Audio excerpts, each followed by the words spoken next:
when you're a freshman, you don't know much. They're the hardest ones to really show them what their potential could be, and then the older guys, they know what their potential needs to be. So it's just constantly about getting them better and better. I mean, Othman Taha, Jeffrey Kaminsky, Tyler Bodovitz, and a bunch of other guys.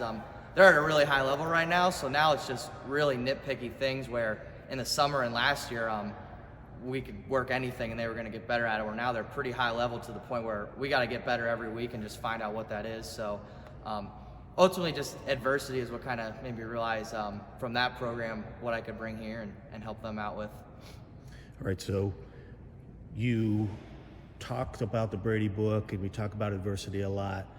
What I want to know is, you're bringing a process in.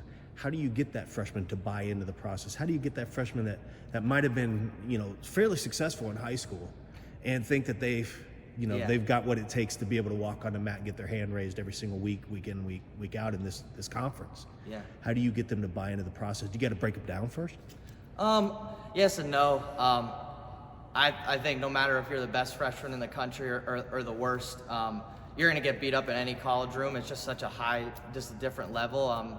So you just got to constantly tell them, reflect, and it really helps when, once again, back to culture, when the leaders on the team, the upperclassmen, are constantly reinforcing them to get better.